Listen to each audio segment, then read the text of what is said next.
This, again, is the Condominium Board Member Legal CEU class. Emily, take it All away. right. Thank you. Thanks, Jeff. All right. So legal update today, guys. As Jeff said, this is sort of fresh, hot off the presses, new stuff, legal update. So it's going to be good. I love that you said I'm the lead singer. I know what my voice sounds like. And if I sang, guys, you would immediately sign off. So I appreciate you being here and listening to me talk for an hour. I've heard Emily at karaoke. She's not kidding. It's bad. It's really Just bad. kidding. Just kidding. So anyway, so K Bender, that's the firm. I'm Emily Gannon. All we do is association work. I've been here 13 years. I'm one of the partners. Again, we're going to dive in, see what we have here today. There is a lot of information. A lot of it, is tied to already some recent changes in the statutes and things that have been happening in the last couple of years. So we'll talk a little bit about that, but ultimately, again, sort of when we were saying, if you guys have questions, even the questions you may have may not really deal with these updates. They may be related to the things that these updates relate to. Hence, again, why we can end up going down a lot of different rabbit holes and end up on a lot of tangents. But I'm going to try and keep us on track and just get through the update, and then we'll see if we have time for questions. So, all right, so let me start by screen sharing here, and we'll get to the slides. All right. All right, Jeff, am I good? You guys can see? Yes. Okay. All right, so there's our little homepage. So this is, as Jeff said, this is the legal update. This is the 1 hour sort of extra credit you guys are supposed to be doing now, in addition to the board certification. So that's what we're here for, the 1 hour CEU. All right. There's my little profile if you want to read through it later. All right. There's some information on the firm. Like I said, all we do is association work. You can go to our website. You can find out more about us. If you guys are located in South Florida, we have an office in Pompano. We have an office in Palm Beach Gardens, available by appointment in Miami. And we have an office up in Orlando and an office in Tampa. So we are slowly but surely taking over the world, as I keep joking. So, all right. First section, first sort of big topic here has to do with managers and management. Again, this is the legal update, so we have to inform you guys and keep you updated as to what has changed. But I understand for most of you, you are board members, you may not be that interested in what's happened, in the law in terms of what has to do with your management team. But this is something you should be aware of. So we are going to talk about it. We are going to go through it, but I won't focus too heavily on it for you. All right. So there's some CAM license requirements and restrictions. These are all updated. This is sort of our general first slide, but we'll get into each of one of these things in detail. All right. Important to note here, there are new penalties if their license is revoked. So as you should know, your licensed community association managers, so your managers, they have a license. That is very important. And it is important to them too. And obviously they want to make sure it is safe and protected and all of that. So when you hear us say LCAM, or CAM is usually just used anyway, it really is because they're a licensed community association manager. And now this is important because if something happens, they may lose their license if they're not doing what they're supposed to be doing. Their license can be revoked. If that happens, now again, that would be done by another agency and may involve notices to the association, may involve them showing up on the news for all we know. But it's important because now CAMs who have had their license revoked cannot have an indirect or direct ownership interest or be an employee or a partner, any sort of financial interest of a management firm during the 10-year period after that license has been revoked. So this was something obviously related to recent events in the news, but this was something to protect you guys as well. Obviously, we think if a CAM has done something so egregious that their license has been revoked, it makes sense that you probably don't want them to have an interest in a management firm and still sort of be doing management adjacent things. It makes sense. It's to protect the association. So that was new. They clarified that. And that same CAM, that person who had their license revoked, is going to be ineligible to reapply for certification or registration for a period of 10 years after that license is revoked. So again, having their license revoked is a very big deal, but obviously something would have had to have happened to make that be the consequence. So, okay. Creating and maintaining an account with the department. This is also a new sort of requirement for the CAMs. They are supposed to basically register with the department, and it's Department of Business and Professional Licenses. They have to, or the division, we'll just use that. It's easier as a shortcut. They basically have to identify themselves, have this account, keep their license up to date. It has to identify who they're working with, what the associations are, if they are on site, who they're, associated with in terms of associations. This is again to sort of add to transparency, make sure owners can figure out who their CAM is. This helps from sort of the other side of the coin. CAMs have to notify the division and keep their account updated with which associations they're working with. All right. Professional standards and contracts. Now, this should be pretty straightforward and simple and actually, common sense here. But CAMs and the management companies cannot knowingly perform any act directed by the association if such act violates any state or federal law. So that's important. So if they have a board that's not doing what they're supposed to be doing, and they direct that manager or that management firm to do something that they know to be illegal or improper under state or federal law, the CAMs are not supposed to do it, even though generally CAMs serve at, sort of the instruction of the board. That's one where, to protect their license, they wouldn't be able to do it.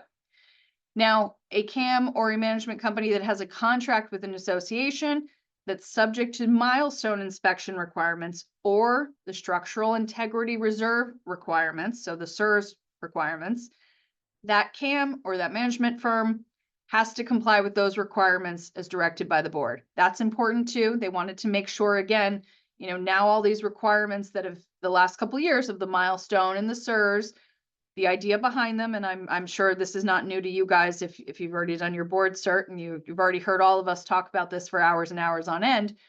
But the milestone and the CEUs, those were important requirements that were added into the statute in the last couple of years so that we don't have another Surfside situation.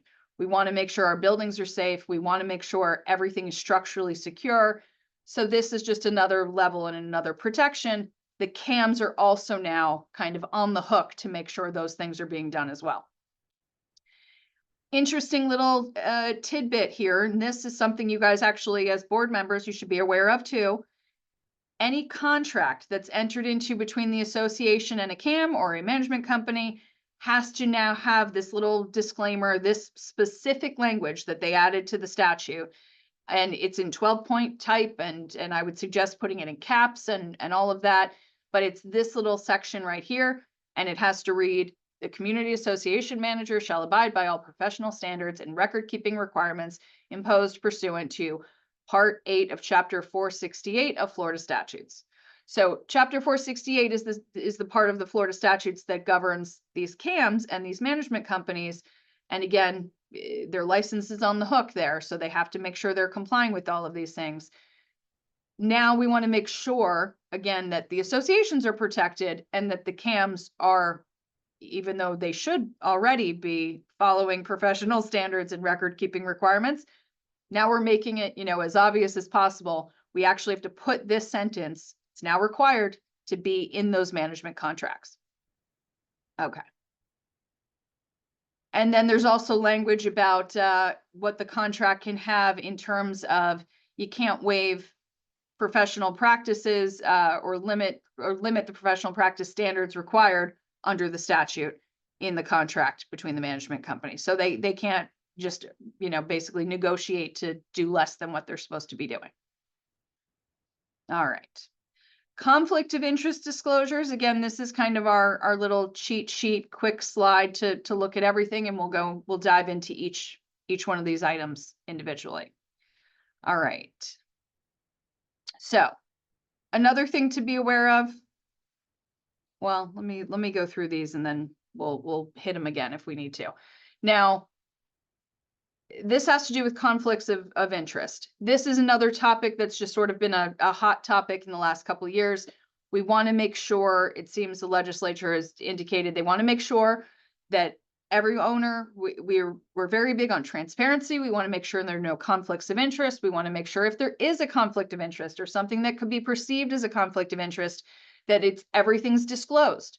So just because there's a possible conflict of interest doesn't mean it's the end of the world and you can't proceed with whatever that deal is, what that agreement is. But we want to make sure that our owners are aware of it, that they're, we're not trying to hide anything. We want to make sure everything's being transparent and everyone is, essentially okay. And again, transparency in the interest of, fairness, all of that. We want to make sure these things are disclosed. Everybody knows what's going on. Nothing's being done sort of behind the scenes. That's a big push. That was a big theme in last year's changes to the statute, and it's continued into this year. So this is now translated into the management side and making sure the management companies disclose anything that could be a conflict of interest, specifically any persons or entities that they have a beneficial, where they have a beneficial relationship, anything where, they propose to perform a service other than management services. Now, again, I'm saying this that in terms of you guys don't, it doesn't mean you can't do it. Essentially, let me say it that way. It just means they have to disclose these things. There are many management companies. It's not uncommon. There are many management companies that do have an interest in other companies. They have business affiliations, connections, whatever it may be, ties to another business, another entity that maybe does some other service. I know I've seen it with maybe a landscaping company, maybe a water restoration company, where there is a connection and the management company also owns an interest in one of those entities, which again, doesn't mean you can't use that other company, but it just means that needs to be disclosed. The board needs to be aware of that. And then most importantly, if the association has to get competitive bids, if that manager presents a bid from that other entity with that beneficial relationship where the cost exceeds $2,500. So if you have, ABC managers and they also own or have an ownership interest in ABC landscaping, and your manager comes to you and says, oh, I have I think you guys might like this company. Here's a proposal from ABC landscaping. Well, if that proposal is going to be over $2,500, we need to get competitive bids. And again, that relationship should have been disclosed and everything is out in the open. And again, we can evaluate it that way. Now, the punishment, so to speak, the contract with that CAM or the management company is going to be voidable if there is an undisclosed conflict. And again, the punishment is it wasn't disclosed, so you could void that management contract. And that also has to all of these things, when I say disclosed, that should be done at a board meeting on the agenda to ensure it's transparent. All of your owners are aware of it as well. All right, some additional duties of the CAMs. Now, previously this change only applied to HOAs. I don't know if the legislature just sort of slipped up last year and they only put it in one section and they only put in the HOA statute, but now it's going to be HOA, condo, and co-op across the board. And this is sort of, again, additional requirements that CAMs now have. They have to attend at least one association meeting per year, provide to the members of the association and post on the website, if there's a website, if that's required, the name and contact information of the LCAM who's assigned to the association.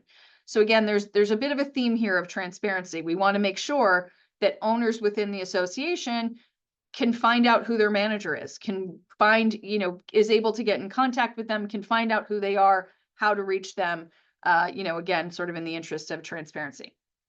And the CAMs have to provide to any member who requests it a copy of the contract that's between the association and that CAM or that management company. So important to know, this was new, and it was only as to HOAs last year. Now it's basically everybody. All right. So if CAMs out there, I'm sure they're already aware. So like I said, we talked about the conflict of interest issue a little bit. The rebuttable presumption is if that CAM firm proposes to enter into a contract with another transaction with the association for that other entity for another service that is not the management services. That's where we have a potential issue. Again, we can disclose it, we can still proceed, but certain steps need to be taken. The association should already know, should have a list of those entities that the CAM firm is affiliated with. And then again, this is also if there's compensation, we've defined what compensation is, any type of referral fee, monetary benefit, any of those things. But again, this is all sort of a big ticket item more for your managers to be aware of, so they don't walk into a little bit of a landmine here. So if the association gets a bid that exceeds $2,500 for a good and service other than the management, the actual management services, and there's potentially that conflict of interest situation, then they have to solicit multiple bids. That's what we just talked about, essentially. There you go. All right. All right, let's get into now the bigger chunk of stuff that probably interests you guys a whole lot more. All right, mandatory structural inspections for condominiums. Our fun, hot topic of the last couple of years here. Again, this is sort of a little summary page. You guys can look at this. We're going to get into these details now. Milestone inspections. Again, I'm hoping you've already done your board cert if you're here. So these things I'm saying should not be all, new terms to you. Hopefully you guys are, old vets and you know everything about milestone inspections at this point, and it's not your first rodeo, so to speak. So milestone inspections, we did tweak some things. We changed things in the statute. Now apply to buildings that have a residential condominium component and at least 3 habitable stories as determined by the Florida Building Code. This was important because there was some confusion for a while. There was 3 stories. Now we've determined, or we've clarified it's habitable stories as determined by the Florida Building Code. So my understanding, and I'm not an engineer, I don't have the Florida Building Code memorized, but my understanding is from engineers and from the Florida Building Code that really that was designed to address those associations, those buildings where the bottom floor is a garage, and then there's 2 stories of maybe, townhome kind of things. So you end up with 3 stories, but the bottom story is just simply parking, just a garage, and it's only 2 stories of living, so to speak. Those buildings were having some confusion of whether or not the milestone was something they had to do. Now we've clarified it's 3 habitable stories. So if you're one of those buildings where the parking garage is on the bottom and you have 2 floors of living space, so to speak, now we've clarified you don't have to do the milestone. That wouldn't apply to you. So that was nice that we got some clarity there.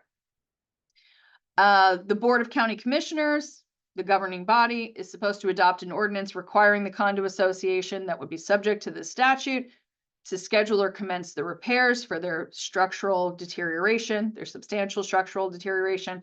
They're supposed to have a time frame set up with respect to when they get their phase 2 inspection report. We'll see. This is the important part for you guys to be aware of.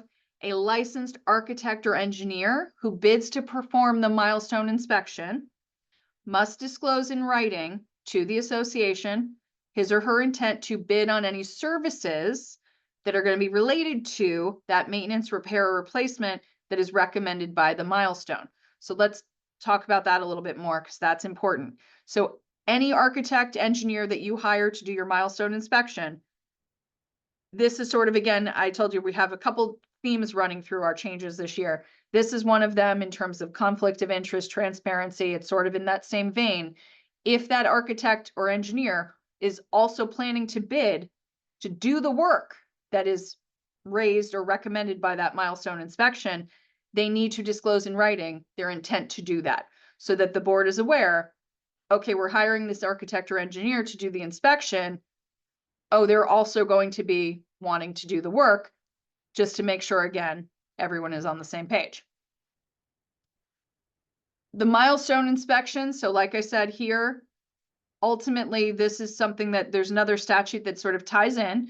So any design professional or contractor who submits a bid to perform the services that are recommended by the milestone inspection cannot have an interest directly or indirectly in the firm or entity that provided the milestone inspection or be a relative unless that relationship was disclosed to the association in writing. So again, we just want to make sure there's lots of transparency here and that you can't say, well, but wait a minute, that guy was the one who wrote the report and now he's bidding and maybe he wrote the report to, maybe exaggerate some needed repairs because he was on the other end and wants to be the contractor to do the work. That was sort of the concern, is that maybe some of that was going on. So now we're making it nice and clear for everybody that any type of relationship like that needs to be disclosed. And again, that kind of keeps everybody honest, let's hope. A contract for services is voidable and terminates if the association files a written notice terminating the contract if that design engineer or that contractor failed to provide that written disclosure that we just talked about, okay? And that same engineer or architect could be subject to discipline under their applicable, license entity, whatever it may be, if they don't follow those rules and they provide that disclosure. So important to be aware of. All right. So lots of, like I said, sort of lots of transparency, lots of concerns about conflicts. That seems, you'll see a little bit of a theme here. All right, local enforcement agencies. We talked about, we touched on this a little bit. On or before December 31st of 2025, and then December 31st of every year thereafter, the local agencies are supposed to be providing the division or the department information that basically gives them kind of a survey, a census of everything that's going on in terms of the number of buildings that are supposed to have their milestone that's within their jurisdiction, the number of buildings that completed a phase 1, the number of buildings that got an extension, the number of buildings that are required to do a phase 2, the number of buildings where phase 2 has been completed. It's sort of a big consensus or census and survey of keeping an eye on everybody to make sure, again, this work is being done. All right, condominium associations, let's dive in. All right, this is the stuff that you guys this affects you probably more on a daily basis. We're going to get into each one of these in detail, but some changes in terms of meetings, board meetings. This is, again, we're talking condo, just in condo world here. Now, if you want to have your meetings via Zoom, you have to have the call in, the link, whatever it is, on the notice. There also has to be a physical location for owners to attend in person as well. So you can't just do it via Zoom with no physical location. They've clarified that. Now it's in the statute. Any recording or any board meeting that is held in that way via Zoom or some other similar, electronic way, we have to record that meeting and keep that record in the official records for 1 year. That recording also needs to be posted on the association's website. So this is a big change now. I know a lot of associations that do have those board meetings via Zoom. A lot of them don't offer a physical location. That's something you need to be aware of, because now you're going to need to do that. And they don't necessarily record the meetings. And now you have to do it. Now it's in the statute. Annual meetings. This was a strange change. Your annual meeting is technically a membership meeting, because that's where your members are voting. Now, for some reason, and this is probably one of the weirdest changes, and honestly, it just boggles my mind why they did this. And I'm assuming maybe they'll change it down the road. But for your annual meeting, now a quorum of the board members are supposed to be physically present if you have a Zoom meeting or a video conference meeting version of your annual meeting. A quorum of your board members must be at the physical location. I do not know why, because again, like I said, it's a membership meeting. I don't know why you need a quorum of your board there. It doesn't make sense, but here we are. That's what they put in there. If you're doing your annual meeting through some video conferencing, Zoom, something like that. Now, same requirement in terms of if you do it by Zoom, you have to then record. You have to maintain that as part of your official records. You have to post it on your website. Okay. Membership meetings, same kind of thing. If you're doing it with teleconference, must be recorded. You have to keep a copy of it for at least 1 year. Has to go on the website. And this is also an interesting change too. Unit owners are permitted to vote electronically, and they can petition the board to get electronic voting going. But now let's get into that and some nitty gritty. So they actually clarified in the statute video conferencing, and essentially it means probably exactly what you think it means: real-time audio and video-based meeting. So again, Zoom, Teams, there's a couple other ones that people use, but all of those are sort of lumped together now. So any notice for a meeting that's going to be conducted via video conference has to have that hyperlink and has to have a call-in telephone number for the owners who can attend, via phone. And you have to have a physical location. So new requirements, make sure you're complying with these. And then, like I said, we have to record and we have to keep a record of those minutes or of the meeting. All right, this was an interesting change, and this might not impact anybody, but or at least not right now, but eventually it's going to pop up for us, I'm sure. So material amendments to condominium declarations. The declaration of a non-residential condominium, non-residential, may be amended to change the configuration or size of a unit. All of this, essentially, if the record owners of all of the affected units and the record owners of the liens on all of the affected units join in the execution of the amendment, approval of the record owners of the non-affected units is not required anymore. Again, this is probably something that doesn't affect any of you guys, but it was a change. We had to put it in here. All right. Associations and their CAMs. Condominium associations, again, and the CAMs. As we said, CAMs and their management firms, they are governed by Chapter 468 of Florida statutes. They have to have all of their licenses if the association is entering into a contract for them to do CAM work, licensed community association and management work. Now, this is something that affects you guys as board members. All directors or officers of an association that contracts with an LCAM or with a management firm, CAM firm, have a duty to ensure that the LCAM or the CAM firm is properly licensed before entering into a contract. So that's important. Now the burden is on you guys. It should have been before in theory too. You should be checking to make sure that, the people you're doing business with have the licenses that they purport to have. But now we've put it in the statute. All directors and officers of the association that are going to contract with a management company or with an LCAM have to make sure that that LCAM or that management company have the licenses they are supposed to have. All right. That's important. Burden is on you guys. All right. Now, again, we talked about the little bit in the beginning. We talked about this, but if there's a contract between the LCAM and the association, and that LCAM has their license suspended or revoked, and it's during the course of the contract, the association can actually terminate the contract, and that's effective upon the date of that suspension or that license they became unlicensed. So that's a nice little clarification for you guys, because obviously I understand if a board or an association works with a manager that all of a sudden gets their license suspended or revoked, and it may have nothing to do with that association. It may have something to do with, activities they're doing somewhere else.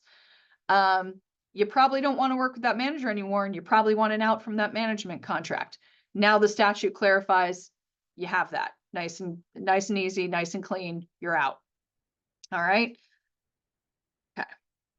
Official records and website requirements. Okay, again, this is sort of your cheat sheet. This has a bunch of points, but we'll get into the nitty gritty here. All right, you guys already know about official records. Again, not your first rodeo, I'm hoping, but now we've clarified some things in the statute, added some things to the statute. The association now has to also maintain, in addition to the official records it was already required to maintain, a copy of the official records. They've changed that from photocopy, now it's copy. And then we get into minutes. If there are approved minutes for a meeting that were held by video conference, the recordings of the meetings that are conducted by video conference have to be maintained for at least 1 year after the date the video recording is posted on the website. So that 1 year, it depends on the posting and the approved minutes. Make sure you're aware of that. That's a change, obviously, for a lot of people. The big clarification here is And this was apparently, I believe one of the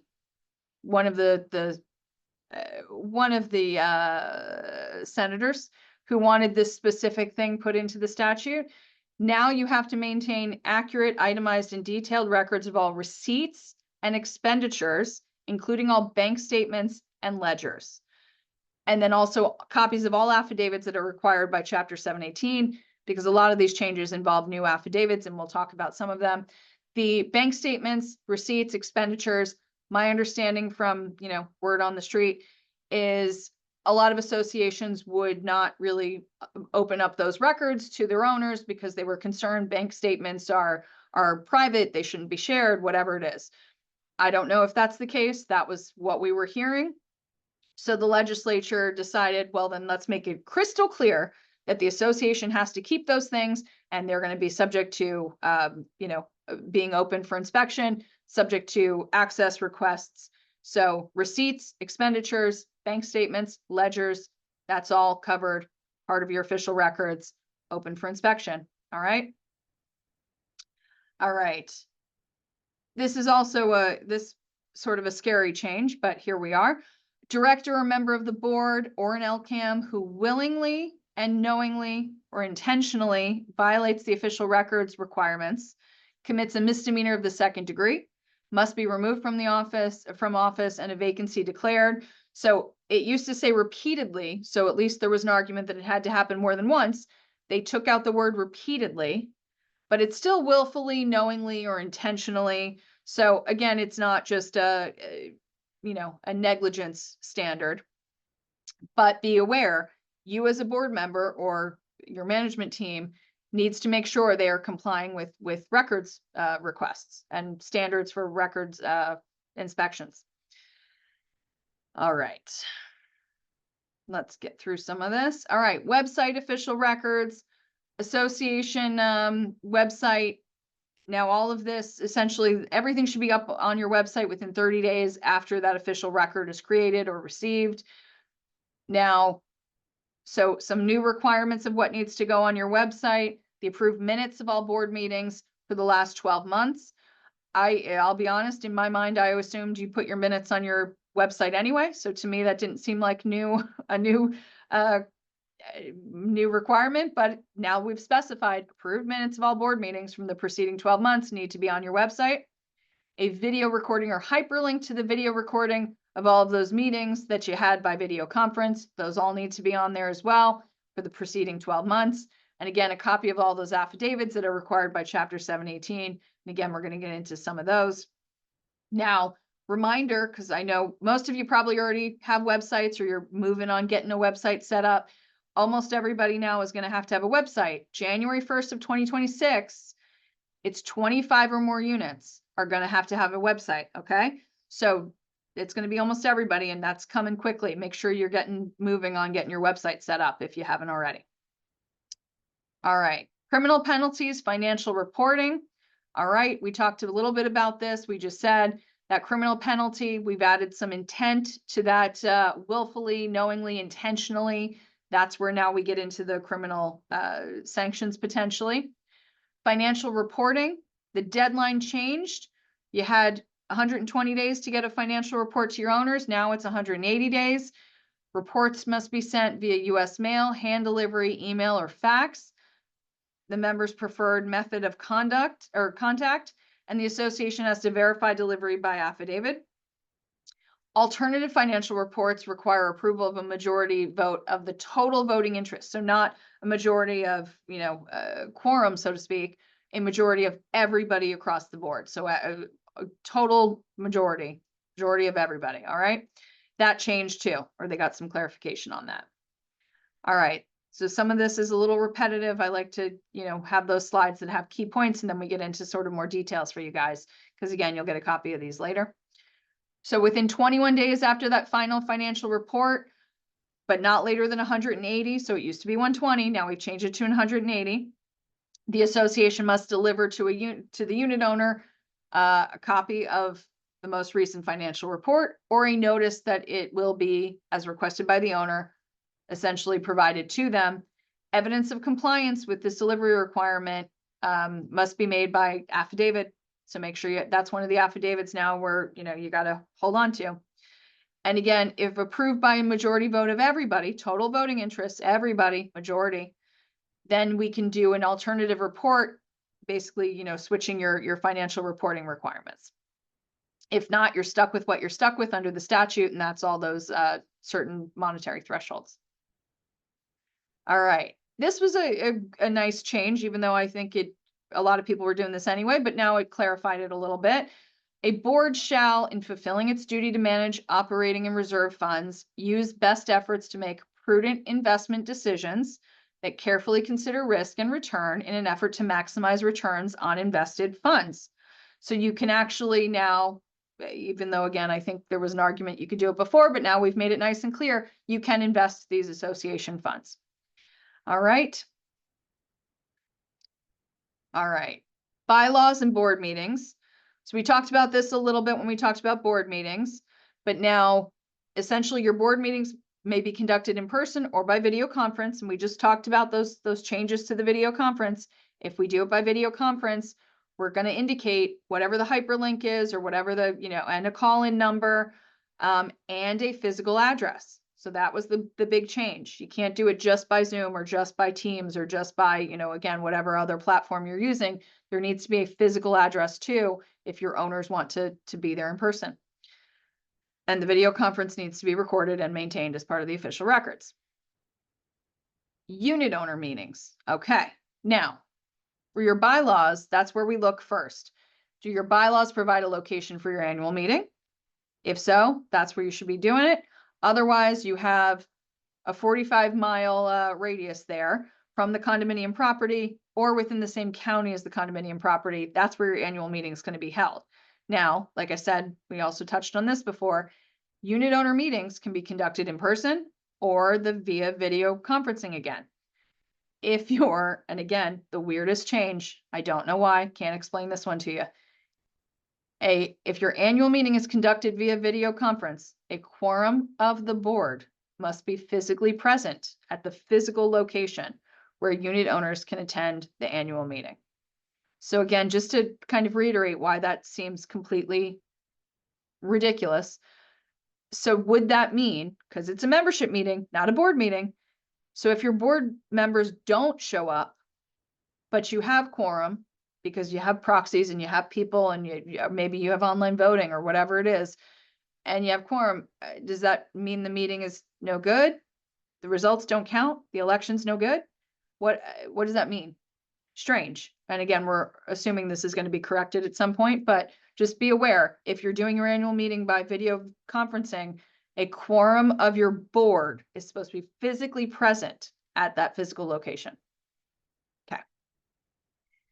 Now, if a unit owner meeting is conducted via video conferencing, that again, same thing, video conference needs to be recorded. You have to keep it in the official records. And then the unit owner can vote electronically. And we're going to talk about that in a second. So put a little pin in that for a minute. All right. Bylaws and budget meetings. Let's get into that. So this was also a strange change here. Now, a meeting at which the proposed annual budget is going to be considered can be conducted via video conferencing. The division can adopt some rules about how that meeting needs to go.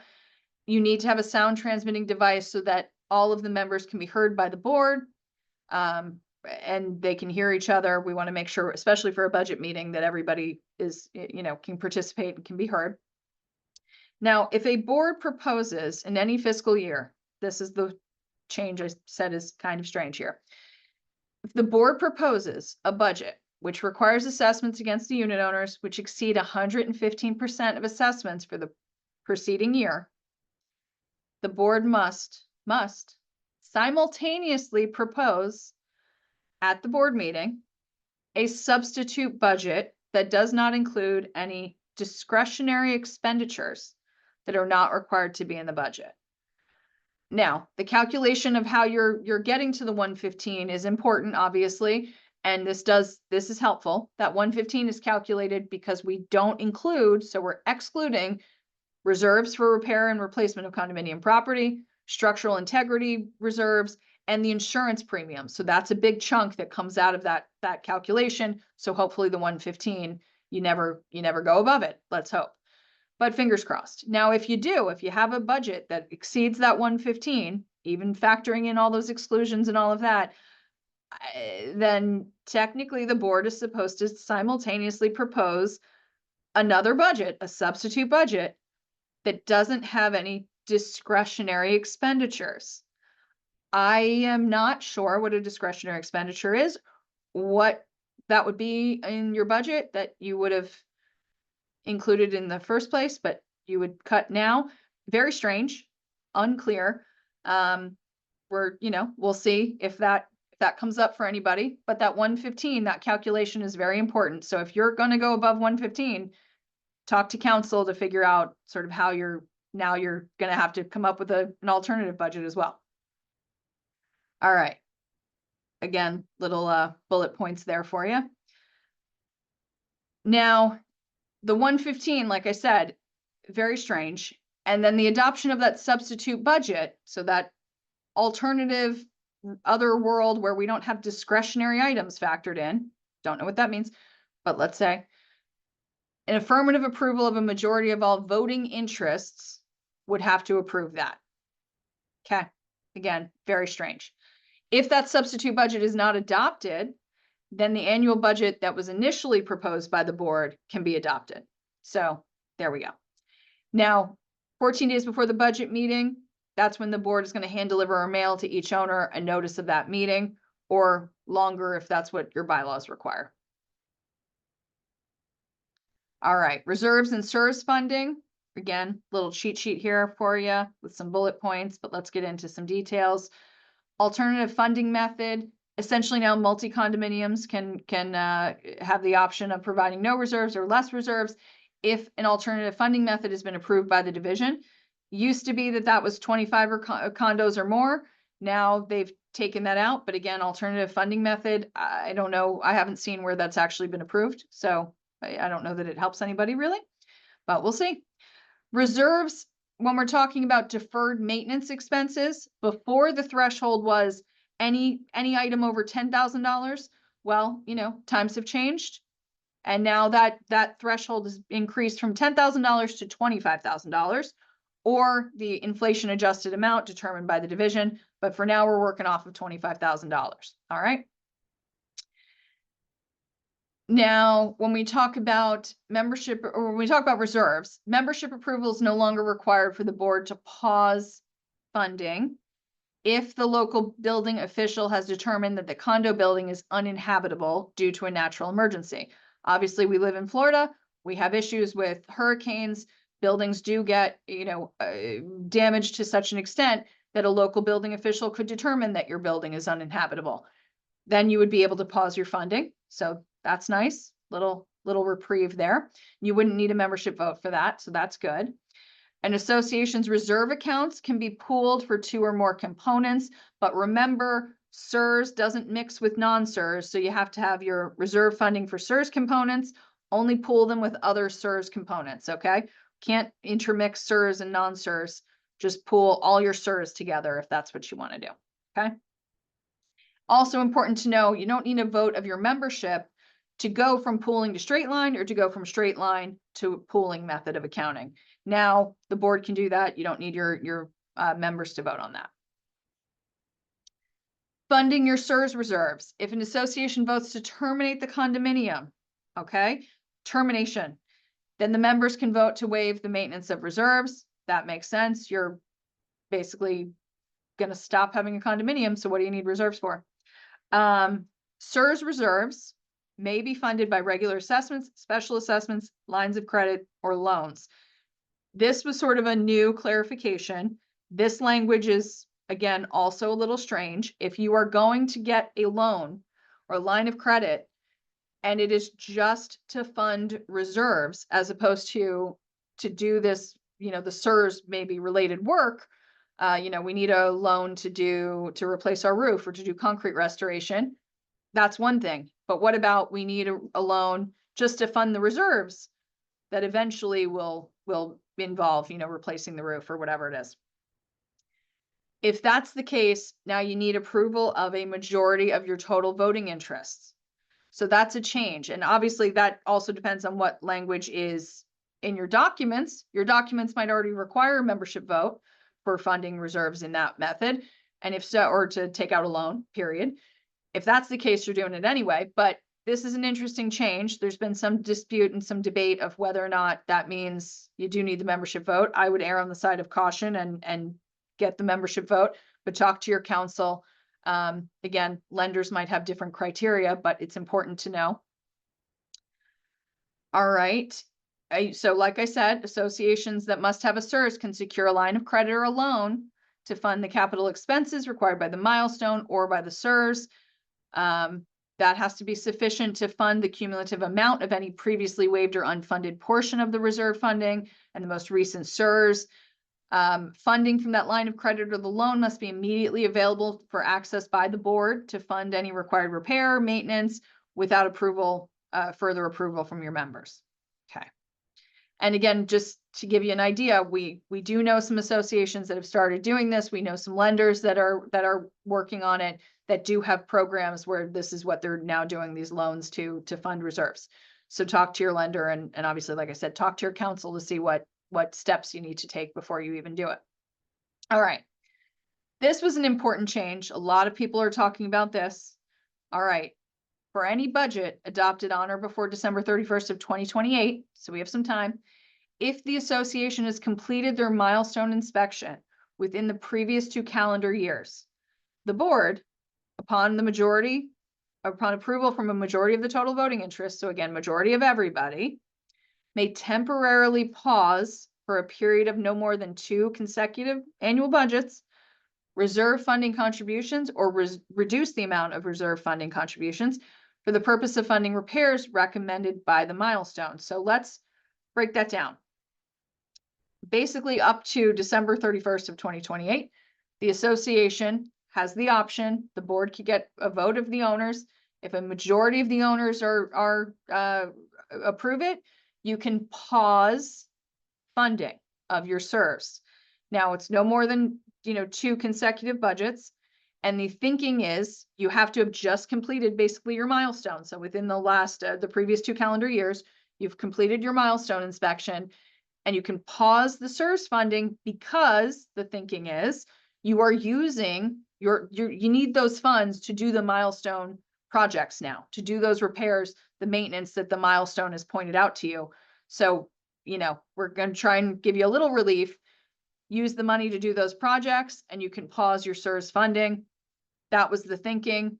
This is a lot of what you heard in the news where it said, relief is coming to the condo owners and all of that. This was a big point of what they were trying to, or what they were talking about at the time, trying to, relieve a little bit of that pressure. So it's a little bit of a relief. I don't know that it's, the end all be all, but again, it makes sense. If you've done your milestone, so now you're focusing on doing these repairs, we can pause your CERS funding. Okay.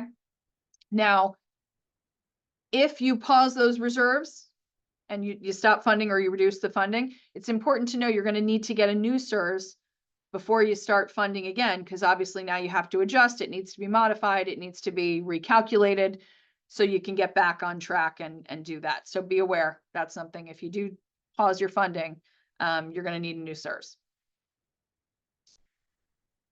All right. A residential condo must have their CERS completed at least every 10 years after creation. Hopefully, again, this is not new to you guys. 3 habitable stories, same thing we just talked about. The 3 stories, that was make sure we deal with those bottom floor parking garages. A CERS now has to include any item that has deferred maintenance or expense or replacement cost that exceeds $25,000. So again, that threshold was changed in regular sort of non-CERS world and in CERS world. We bumped it up from $10,000 to $25,000 or the inflation adjusted amount. But again, that hasn't been changed yet. We just changed it. We're up to 25,000. So division is supposed to annually adjust for inflation. But again, 25,000 for right now. All right. So for CERS, again, hopefully this is not news to you guys. The CERS includes a visual inspection, has to be performed by a licensed engineer, licensed architect, or a person who's certified as a specialist or an analyst. At a minimum, it includes a recommendation for reserve funding, a schedule that's based on baseline funding. And essentially that keeps your cash balance above zero. Your CEUs may recommend other types of reserve funding schedules, as long as it meets your needs. That's going to be fine. You're going to rely on your experts for this, guys. Your CEUs can recommend reserves for items that are not a CEUs component, and that's fine, but it needs to be separately identified, and that needs to be clear in that report that those are items that are not CEUs items, so that the board can then decide, what they want to do there. CEUs has to take into consideration the funding method or methods that you're using to fund these obligations. If you're doing regular assessments, special assessments, lines of credit, loans, all of that good stuff. If a CEUs is performed before the association has approved a special assessment or secured that line of credit or the loan, the CEUs then has to be updated to reflect that funding method. All right, so we want your CEUs to be accurate. So that means if you make these certain changes, it's going to need to be updated.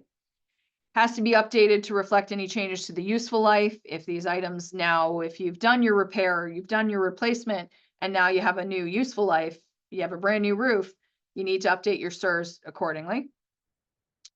The association must obtain an updated CEUs before adopting any budget in which the reserve funding from regular assessment, special assessment, lines of credit, loans do not align with the funding plan from the most recent version of the CEUs. So again, you need to make sure your CEUs is updated and you're working off of the right numbers, essentially. All right. CEUs, this was another change. They clarified CEUs is not required for 4-family dwellings with 3 or fewer stories above ground. This was a big change too. If the association existed before July 1st of 2022, you have to have the structural integrity reserve study, so your CEUs, completed by December 31st of 2025 for each building that's 3 stories or higher in height. So it used to be 2024, and they gave you some extra time now. 2025, make sure you get your CEUs done, if that applies to you. If the association completes a milestone or the inspection that's comparable to a milestone, so if you're in South Florida, you might have done a 30-year, a 40-year, a 50-year inspection, something like that. That's all in the same vein as the milestone now. Then the association may delay performance of the required CEUs for no more than 2 consecutive budget years following the milestone. So again, so that those funds can be used for those repairs instead. Okay. So if you've done your milestone or comparable inspection, the association can delay doing the CEUs for no more than 2 consecutive budgets immediately following that milestone inspection, so that those funds can be used for the repairs before you sort of throw your money into doing a CEUs that would just need to be updated anyway. Now you have a little more breathing room to do that. Now, this is another one of those affidavits we've been referencing, ad nauseum here. An officer or director of the association, not the CAM, the officer or director, not the CAM, must sign an affidavit acknowledging receipt of the completed CEUs. So again, they're giving you guys a little more personal responsibility here as board members. Someone on the board, and I haven't read it as every officer or director, and I know that's been a question. Some people have said, does that mean everyone needs to sign it? No, it says an officer or a director must sign an affidavit acknowledging receipt of a completed CEUs. So once that CEUs is done, officer and director need to sign an affidavit. Okay. Division is supposed to adopt a rule regarding the form for the CEUs. We'll see. We talked about this sort of similar to what we talked about earlier. Any design professional or contractor whose bids to perform the CEUs must disclose in writing their intent to bid on the services related to the maintenance, repair, replacement.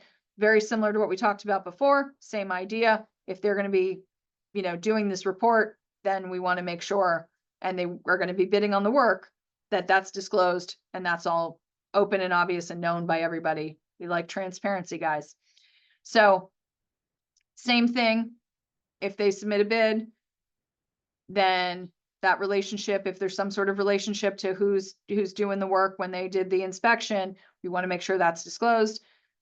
It's voidable, can be terminated if that information is not disclosed. And again, that professional or that contractor may be subject to discipline pursuant to whatever their, their licensing agency is, if they don't disclose that information. Hurricane protection, some changes / clarifications, I guess, here. And this is important, unless otherwise provided in the declaration as originally recorded or as amended. So that gives you now leeway to see what's already in your declaration and to possibly amend it and to change it if you want. A unit owner is not responsible for the cost of any removal or reinstallation of hurricane protection, exterior windows, all of that, shutters. That's really how it comes up typically.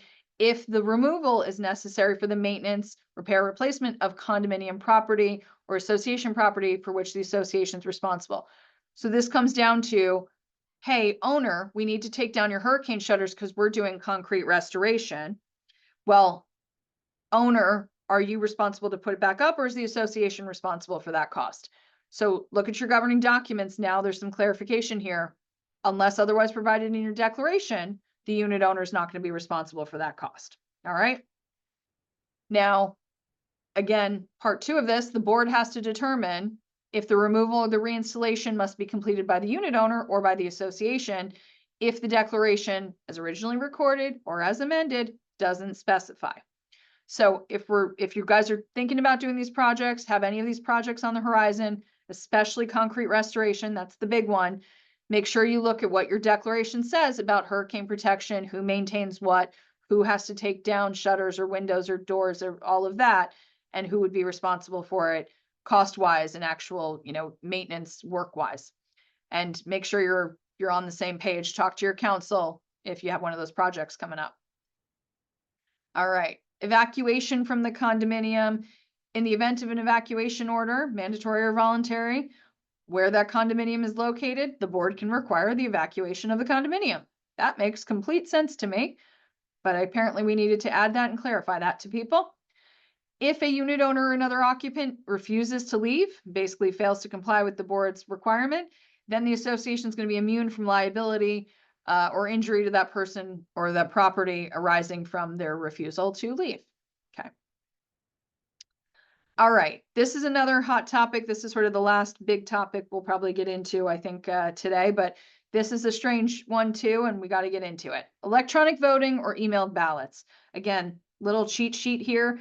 25% of your owners can now petition the board to adopt electronic voting.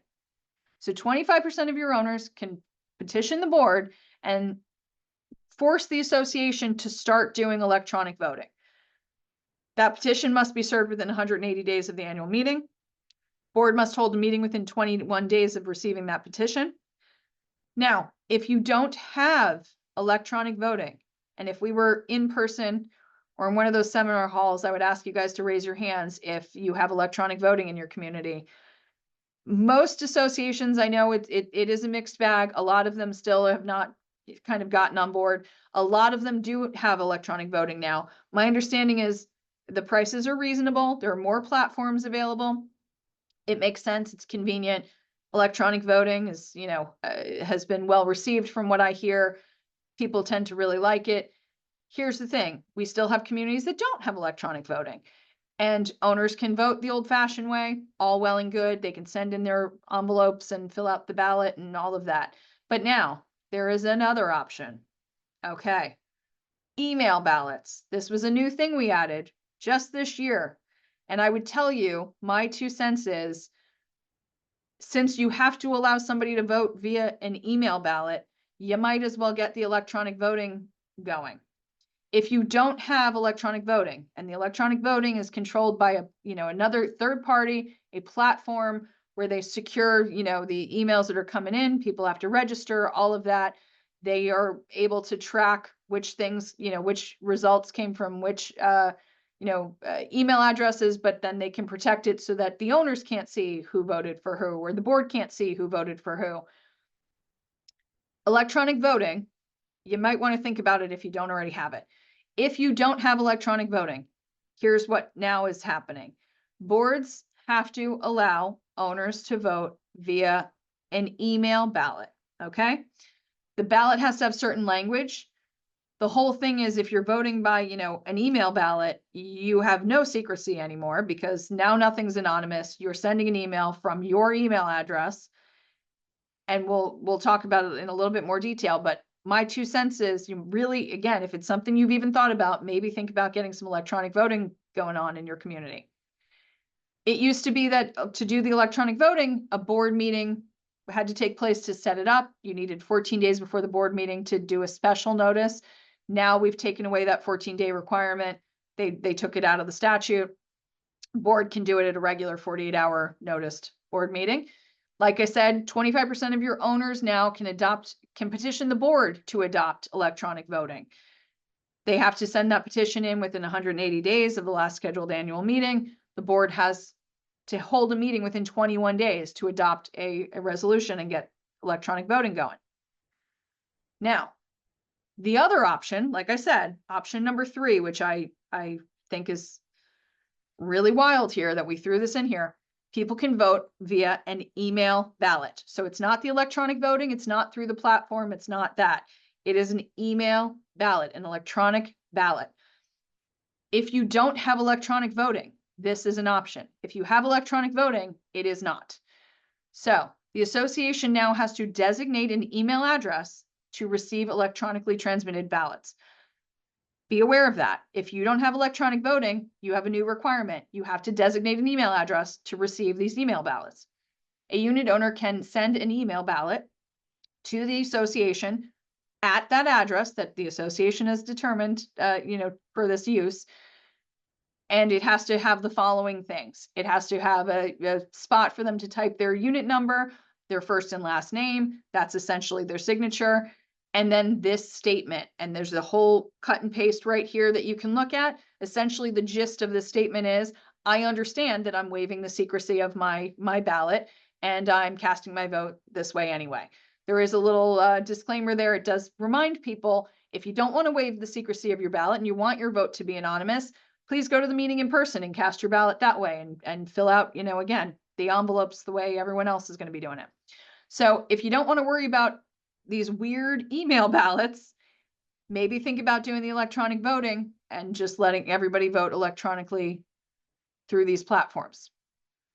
Now, another sort of technical thing to be aware of for those email ballots, those electronic votes, they have to be sent to the email address that the association has designated no later than the scheduled date and time of the meeting that matter is being voted on. So if your election is scheduled for, October 1st at 7 p.m., that email has to get there before 7 p.m. All right. There's a rebuttable presumption that the association has reviewed all of its folders so that it didn't go to spam. You do need to make sure you've double checked that you don't miss any of these. So again, there's sort of this added burden on your management team, on the association, to check for these things, to designate an email address and to check that email address.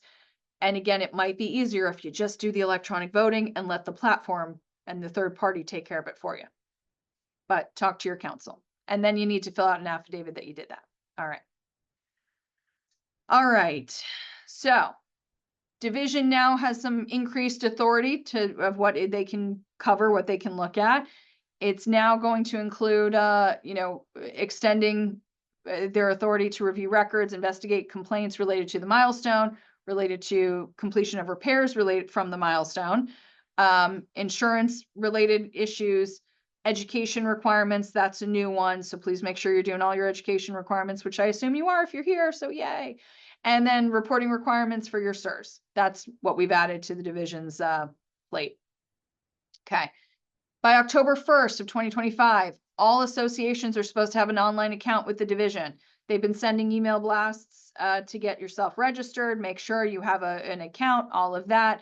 They want to, again, sort of keep an eye on what's going on with everybody. Make sure you do that. So go online if you don't already have that created for your association. Here's the link. It's in there for you. Okay. Another way to walk you through, again, it's sort of a survey in a census. They want to know everything about how many stories you have, how many units you have, all of that. They're gathering information. Make sure you register, create your account by October 1st. So get it done soon. All right, My Safe Florida Condo, interesting program. Last sort of topic, we can rush through this a little bit. I'm curious if any of you were able to participate in this, but there was a My Safe Florida Home Condo pilot program. And essentially it's for associations within 15 miles of the coast. To apply, the association has to have a majority vote of the board or a majority vote of the owners. And essentially it was to get grants for mitigation. And I don't know anybody who's really been able to get this going, because it seems like the money was gone very quickly. But again, it was something that they did create. A form had to be filled out before you could do the vote. There was a disclosure form, all of that. The thinking was there would be these grants to help you guys do this work. An inspection would come out to recommend it first, and there's a whole procedure here, but we don't need to get into the nitty gritty too much. Those are the details. You have them there if you want to look at them. All right. DBPR registration requirements. Those links are there for you guys too. And we made it under 1:15. I know it's a little over an hour. Sorry. I tried my best. You did really well. And now we know to advertise this sucker for, an hour and 15, hour and 20 minutes. Yeah, just in case. That last page you were just on, folks, by the way, if you haven't already, go back to that last page for a second. I'm going to come back to that. Folks, if you haven't already done so, enable your chat feature. I should say press it so it appears. I'm going to place the evaluation link in there one more time. In 10 seconds. So press the chat. Even if it says disabled, don't worry about it. Okay. Hopefully you pressed the chat button by now. There's the link. Click on that and fill out that evaluation. After you fill out the evaluation, you can go. Okay. Emily's going to do a little bit of Q&A, but that's not the required part. You don't have to hang out for that. On this page here, Emily, does this have to do with the e-blast we sent out earlier, the October 1st deadline? Is this that? Did I see the email blast? We sent that an email blast. It was basically. I'm going to say yes. The DBPR sent out a reminder that they have to have is this the October 1 deadline? Right. So that's the whole thing. This October 1 deadline, that's the emails I keep getting from them too as reminders. Right. But the links are here. The reminders are here, guys. So make sure you've done it. I just want to make sure that this was it. So yeah. So folks, after you fill out, I'm going to stop Emily's share here. So Emily's going to look through. She's going to do just a handful of the Q&A. We're not going to do a whole bunch because we're over. So she's going to do just a few. Somebody asked a good question here in terms of checking your management company status. That, and I'm going to be honest, I don't have the actual, hyperlink off the top of my head, but literally if you Google DBPR license check, the division that it's through the division, but it's the Department of Professional Regulations for Florida. Put in there DBPR license check, and there is a menu that will come up that lets you put in the name of either the individual or the entity, and then it will indicate that they have a license, how good it's, or when it's expired, that sort of thing.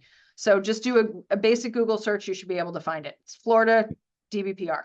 I think it's I'm going to put it in the chat. I think it's the online portal. No, this is another question that someone asked about checking the management company status.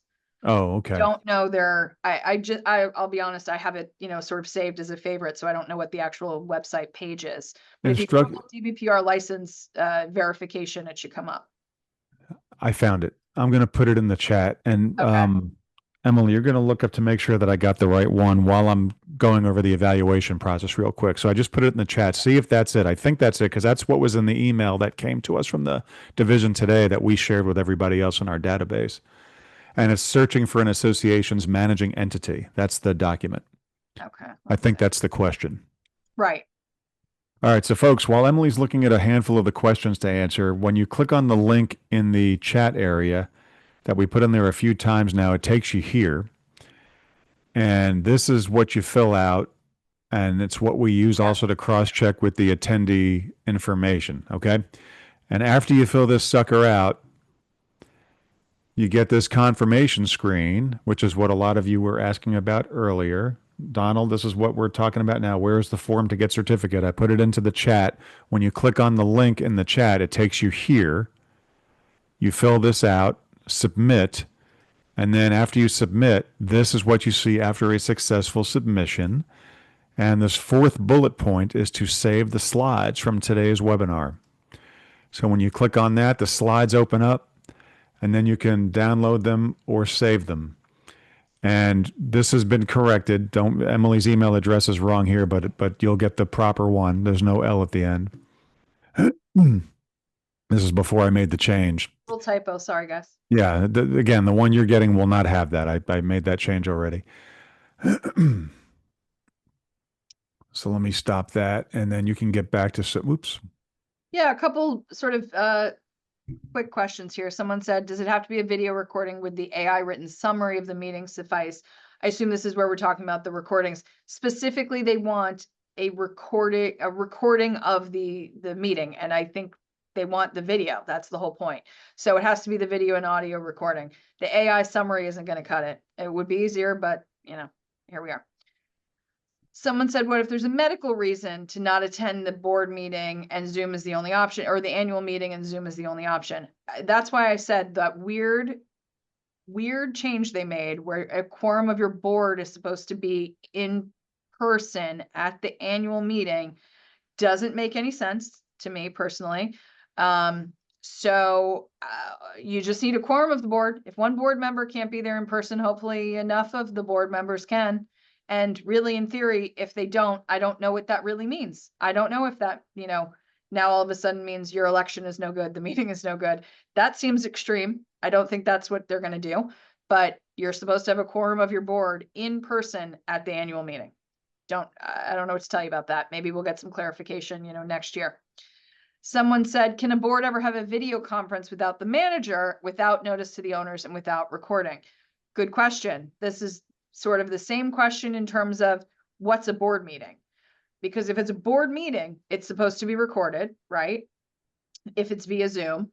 But the other problem is if it's a board meeting and you're talking about not having your, you know, your manager there, maybe it's something where you're talking about one of the closed board meeting items in terms of personnel matters, or you're discussing legal issues. If that's the case, counsel needs to be on it.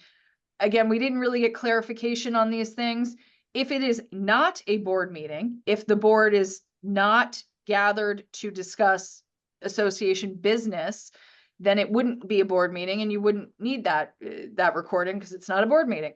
But those are all factors of what you're doing. I would talk to your counsel because again, you don't want to, you know, have a misstep here.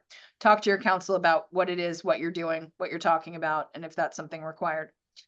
Our management company has our official records on their website. Do we need to duplicate that on ours? You are supposed to have your own website. I understand. I guess there are certain ways that the website is kind of through the management company. I don't know the sort of technical thing there.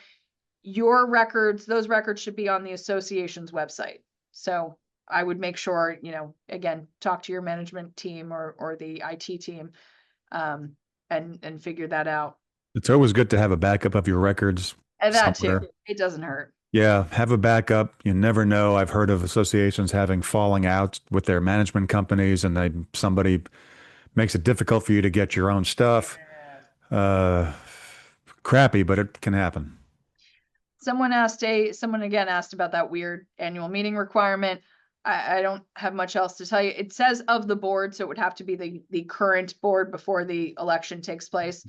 And then someone else asked a question here about if your membership basically doesn't approve a special assessment, the line of credit or a loan to fund your CERS reserves, then what? Now, and does that amount become part of the quarterly fees? Yeah. So if you don't have a loan or a special assessment to pay for those things and you need to fund your reserves, that money just needs to be worked into your budget. You're going to have to pay for it, you know, one way or another. And that may be one way to get your owners to approve a loan, because if you're able to explain to them, hey guys, if we get a loan for, and this works out when you have projects too. If we take out a loan for this project, or if we take out a loan to fund these reserves, we have more time to sort of pay this back and to pay that over time, as opposed to if we're doing this project or we need these funds ASAP, we might be coming back to you guys and asking for a special assessment of, sky's the limit, $10,000 a unit, $40,000 a unit, as opposed to we're paying this over the next 10 years.